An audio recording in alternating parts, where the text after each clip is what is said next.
서부에만 가능한 겁니까? 아니면 중앙과 서부에 둘 다 가능한 것입니까? 지금 간단한 질문이지 않습니까? 저는 공소처장 해명이 진실에 기반하지 않고 순간순간 상황에 맞춰서 법리와 변명을 지어내고 있다고 생각하거든요. 공수처장님, 저는 대한민국 공수처의 낙후된 인권의식과 법리검토 수준에 정말 큰 우려를 표합니다. 대통령이 구속영장 청구된 날 국민 세금으로 와인 파티에서 국민들 마음 아프게 했죠.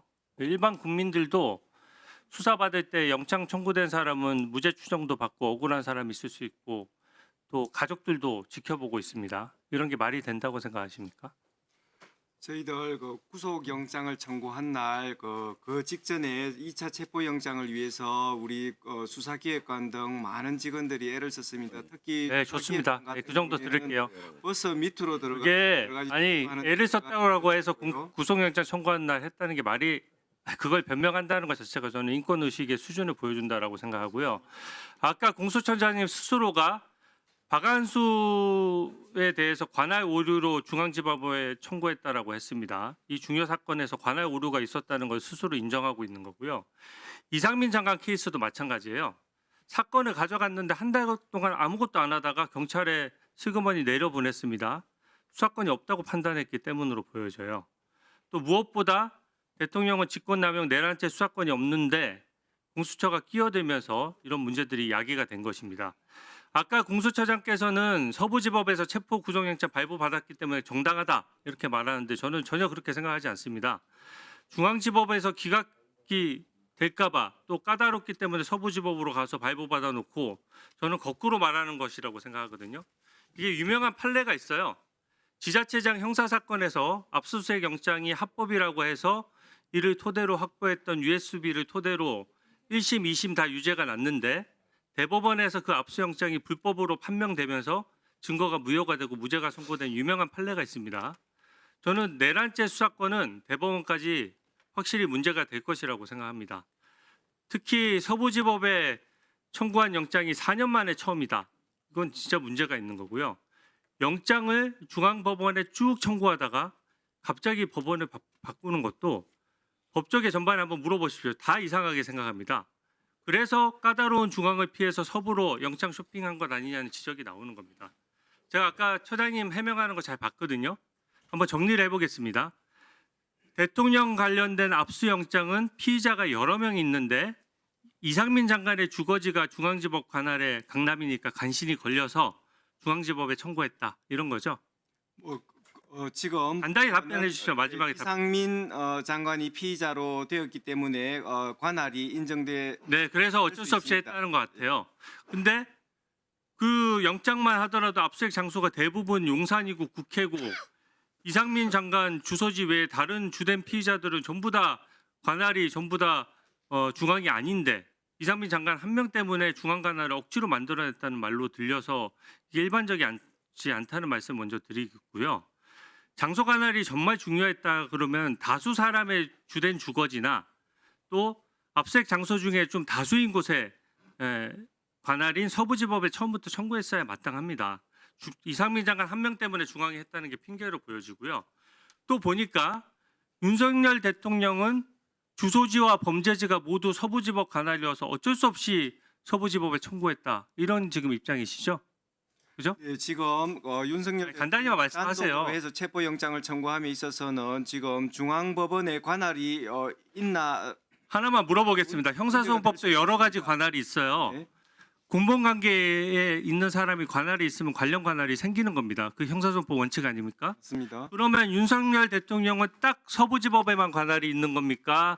아니면 중앙과 서부에 둘 다 관할이 있는 것입니까? 서부법원에 제일 먼저 그 관할이 있고요. 그다음에 국회가 또 범죄지인 아니 먼저라는 개념이 없죠. 중앙에만 서부에만 가능한 겁니까? 아니면 중앙과 서부에 둘 다 가능한 것입니까? 지금 그 당시 간단한 돌아가 질문이지 보면은 않습니까?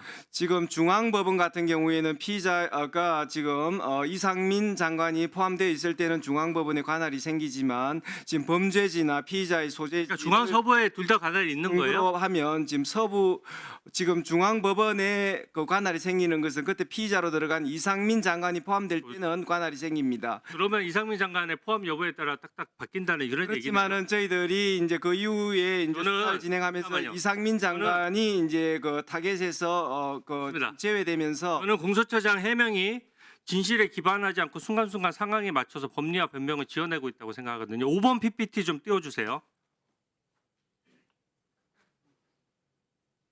5번 PPT 보시면은 이게 12월 6일자 김용현 장관에 대한 체포영장입니다. 그러면은 김용현 체포영장 저기 딱 보시다시피 중앙지방법원에 청구를 했어요. 주소지를 보면 서대문구로 되어 있습니다. 서대문구 어디 관할입니까? 서부지방법원 관할이죠? 네.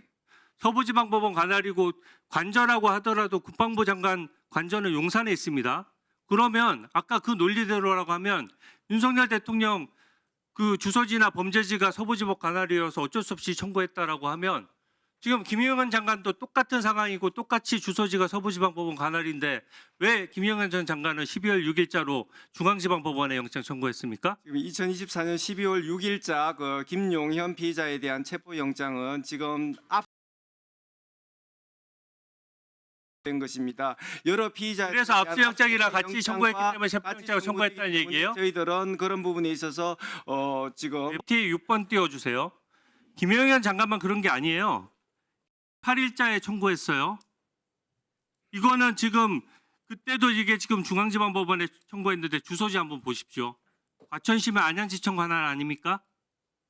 예. 그리고 그 관할에 대해서 왜 대통령 영장과 김용현 영장 또 그 여인영 방첩사령관 영장이 다 동일하게 같은 조건이고 같은 인적 관할로 주소지가 다 동일한데 왜 이것에 대해서만 전부 대통령에 대해서만 어느 순간에 서부지방법원으로 도망가다시피 영장 쇼핑했다는 전체적으로 점을 보면 지적하는 겁니다. 2024년 12월 8일 그 여인영 피의자에 대한 그 체포영장 청구는 군사법원으로 가야 되는 것입니다. 그렇지만 12월 8일 저희들 기록 1건에 의해서 여러 피의자들에 대해 압수수색 영장과 함께 청구되다 보니 수사의 편의상 지금 중앙법원으로 청구되었는데 지금 와서 따져보니 그 부분은 중앙군사법원에 청구돼야 되는 것이 맞습니다.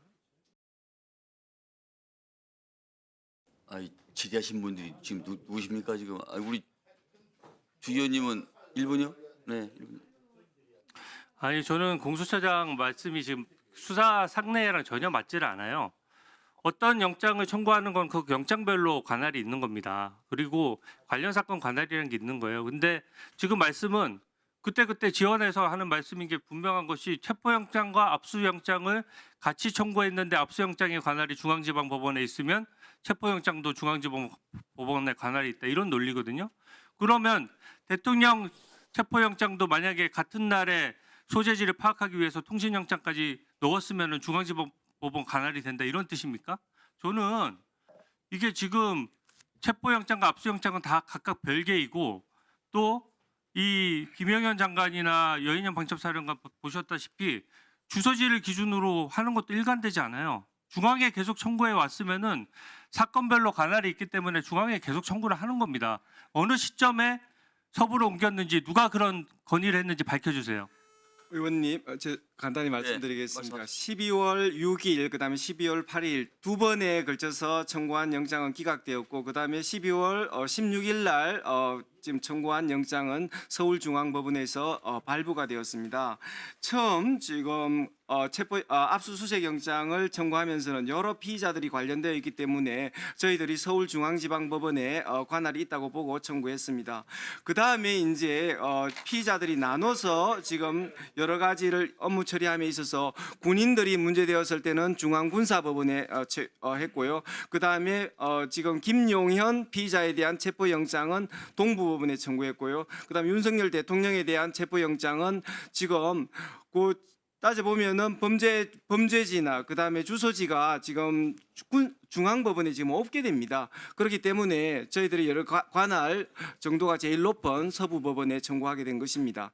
여러 가지 저희들이 처음에 의원님께서 정확하게 지적하셨듯이 서울중앙법원에는 청구에 군인도 들어가 있고 또 다소 좀 명확하지 않은 측면이 있지만은 그 뒤에 수사가 진행되면서 관할을 정확하게 정리해서 중앙군사법원에 갈 것은 중앙군사법원으로, 그다음에 서부법원, 동부법원 이렇게 나누어서 뒤로 갈수록 그 관할에 있어서 저희들이 적법 절차를 더 지켰다는 그런 말씀을 드립니다. 네, 수고하셨습니다. 자, 장동희 의원.